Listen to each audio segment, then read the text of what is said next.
This is Michael, and today I'm going to show you how to make tapenade stuffed pork loin. So let's go over the ingredients. You're going to need 2 6-ounce cans of pitted black olives. You're also going to need 2 cloves of garlic. Now, for those of you who don't know, this part is the clove. It's a segment of the bulb, so don't put 2 bulbs in there, or that'll be way too much garlic. You're going to need some capers, a tablespoon of those, and you're also going to need a tablespoon of Dijon-style mustard, a teaspoon of oregano, some black pepper. Of course, you're going to need the pork loin. Make sure that you get the pork loin roast, not the center cut pork loin. You're going to need some salt, a little olive oil, and some bacon. And you can either use pancetta bacon, which is Italian style bacon, or you can just use regular American bacon. And then you're also going to need 4 12-inch sections of butcher string. If you're in a bind, this is just basically cotton twine, so you could use that too. Okay, let's get started. The first thing we're going to do is make the tapenade, which is the olives and the capers, the garlic, and the mustard and such. Now, if you have a food processor, you can just put all the ingredients together in there, but I don't. I have the poor man's food processor, which is one of these chopping devices. So take your olives, put them in there. We'll take the capers, stick them in there. And if you don't know, caper is the bud off a bush that grows around the Mediterranean and it is pickled in salt and vinegar. So I also have my garlic. What you want to do is you kind of want to peel that all the skin off the clove like you do an onion and such. So just kind of stick all that in there, and then we'll give this a few good whacks. So we've got it a good consistency like that, you know. If you're using the food processor, just kind of make it a paste. Then what we'll do is we'll put that into our mix, and then we'll add a little olive oil. You can also add a little pepper to your liking, and we'll just kind of mix that all up. We'll put that to the side.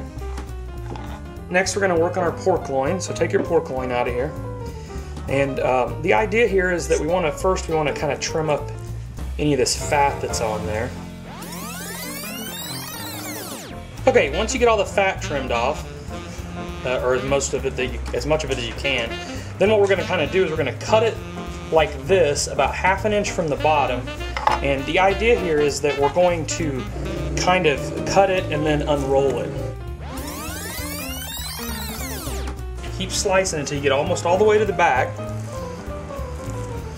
And then what you'll do is you'll just kind of lay it open, like so. And then you're just going to kind of want to do the same thing here.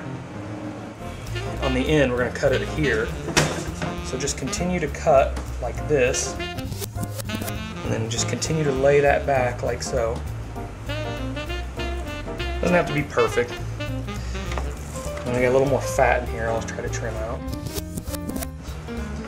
Okay, then you just take your, we'll just take this for now, and we'll kind of roll it back up, and we'll set that aside for right now. Let's take your butcher string, lay it like so that it's about as wide as your loin that you just cut. And then we're going to take, I'm going to use pancetta here, but you know, if you're using bacon, just lay the bacon across like this. And then you're just going to kind of lay it across your strings like this, and your bacon. Then take your tapenade, and what we're going to do is just kind of spread it across here, something like that. Then take your loin and start to roll it up into a log, and then take your strings and loop them around like this. Give it a good tight pull. You're going to want to start at the ends so that nothing comes out over here.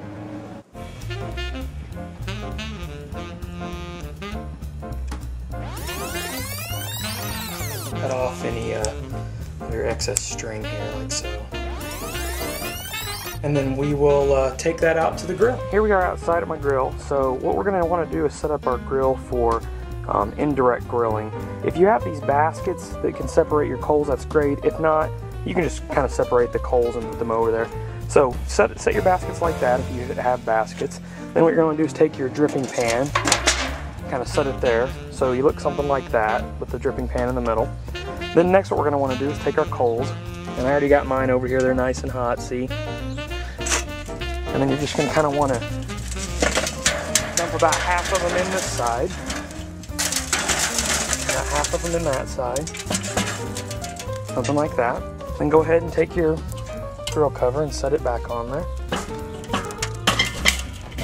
And then next you're going to want to take your meat, just kind of set it right there across the middle, like so. And then you're going to cook it on there for about an hour. You're going to want the internal temperature to be about 165 degrees. So you can take your meat thermometer and poke it in there, you know. Check on it after about 45 minutes, see where it's at, and then go from there. About an hour later, we're going to check our pork loin. Smells wonderful. Go ahead and check the temperature on it. Looks like we're right about on the money. So we're going to go ahead and take it off now. It's nice and juicy. And then we're going to go ahead and take it inside and slice into it. Here's our finished product. Looks and smells wonderful. So just take your knife and you can just kind of cut off the butcher string here. And then you're just going to want to cut it into slices. So we'll just cut us a slice off like this. And you can see you kind of have that pinwheeled look in there. I like to eat mine with a little bit of zucchini and grilled apples. So let's see how it tastes here. Get us a bite with some tapenade in it. Tastes delicious. Enjoy.